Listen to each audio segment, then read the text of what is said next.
बच्चों, दशहरे के दौरान तुम सबने रामलीला की थी, जो संक्षिप्त कहानी पर आधारित थी। जानते हो, रामायण में ऐसे बहुत सारे प्रसंग हैं जो हमें कोई ना कोई सीख देते हैं। उन्हीं में से मैं आज रानी कैकेयी और मंथरा की कहानी तुम्हें सुनाने जा रहा हूं। मंथरा रानी कैकेयी की दासी थी, बहुत महत्वाकांक्षी, चाहती थी कि महल में उसका औहदा बढ़े, और यह तभी संभव था जब रानी कैकेयी राजमाता बने। लेकिन राजमाता तो महारानी कौशल्या बनने वाली थी, क्योंकि नियमानुसार उनके बेटे श्री राम का राज्याभिषेक होने वाला था। इसलिए मंथरा का ख्वाब पूरा होता नहीं दिख रहा था,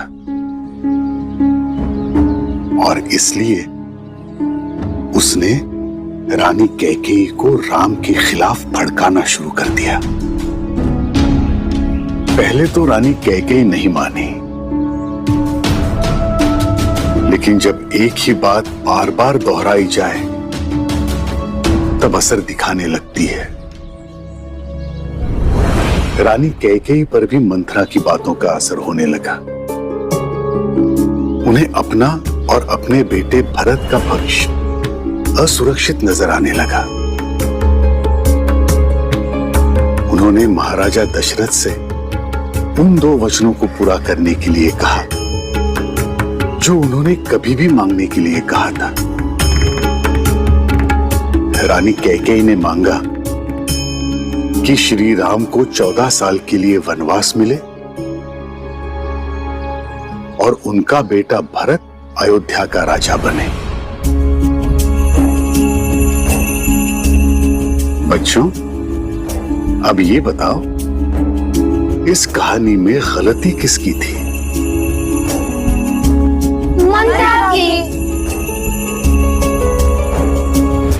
बच्चों, क्या सभी को यही लगता है कि मंथरा की गलती थी? हाँ साईं। लेकिन मंथरा तो पराई थी, और रानी कैकेयी, वो जितना भरत से प्रेम करती थी, उससे कहीं ज्यादा प्रेम राम से करती थी। क्या ये उनकी गलती नहीं है कि वो मंथरा की बातों में आ गई? मंथरा ने जो कहा उससे सहमत हो गई। उन्हें तो राम पे भरोसा करना चाहिए था,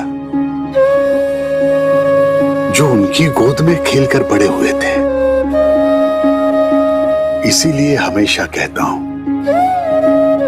रिश्तों में हमें उतना भरोसा रखना चाहिए कि कोई तीसरा आकर उनमें कड़वाहट ना घोल सके, दरार ना डाल सके।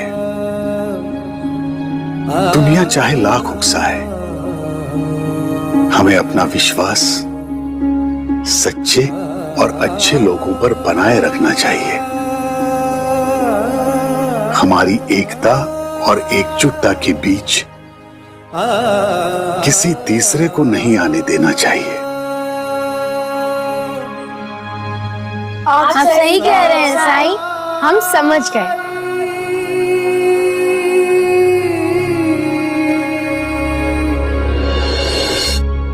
बच्चों, आज की कहानी यहीं खत्म। अब तुम सब घर जाओ, कोई मुझसे मिलने आने वाला है। कौन साईं?